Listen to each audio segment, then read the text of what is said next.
Okay, good morning, students. From today onwards, I'm going to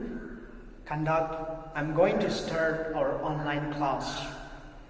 And as you know, we are suffering a lot because of this lockdown. So I'm going to start online class. And today will be our first online class. And the first topic which we are going to deal today is the limits of civil disobedience movement. And as you are already aware that I have already started Chapter-3, History, Nationalism in India. Under this chapter, we have done so many topics. And some of the few recollection about this topic. Number one, under this chapter, we have dealt the meaning of Satyagraha. And number two, we have dealt Rowlatt Act, and number three, we have dealt non-cooperation movement, and number four, we have dealt about civil disobedience movement. And today, the topic which I'm going to deal is civil disobedience. That is the limits of civil disobedience movement. And under this topic, we are going to see which are the group who took part in the civil disobedience movement and who did not take part. We are going to see this under this topic. And first group who took part in the civil disobedience, who did not take part in the civil disobedience movement was Dalits or oppressed class, or in other words we can say scheduled caste. And the second group who did not take part in the civil disobedience movement is Muslim League. And Muslim League is one of the greatest organizations of Muslim community in India who did not take part in the civil disobedience movement. There are so many reasons why they didn't take part in the civil disobedience movement.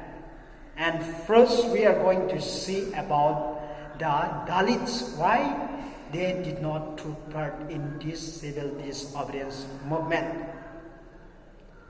Dalits is a word given to a lower Hindu class.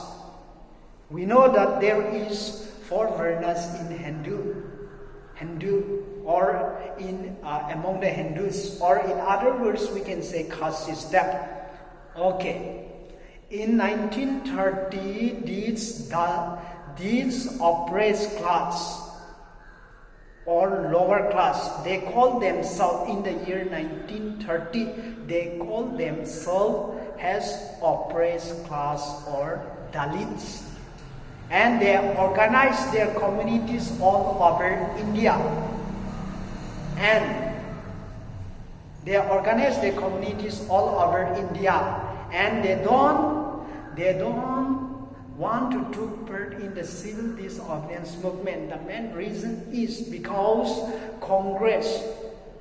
we know that Indian National Congress led the national movement in India, or who led the freedom struggle in India. Indian National Congress, they don't want to include these Dalit groups in the national struggle. The main reason is because these Dalits are the lower caste in Hindu society.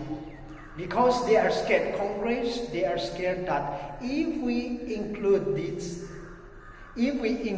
Dalits in this freedom struggle, then the three upper Hindu castes will run away from the Congress. That's why Congress, they don't want to support these Dalits people, because, or in other words we can say that they don't want to commit sanatamis. Sanatamis means is a system practiced in the Hindu society in which where the higher caste, they never go and enter in the house of the lower caste, and they never take anything from the lower caste. Because of this reason, they don't want to include this Dalits group in the nationalist struggle. And because of this reason, there is always wide gap between the Congress and the Dalits group. And Dalits always they stay far away from the Congress. Because Congress, they never support the Dalit organization in India.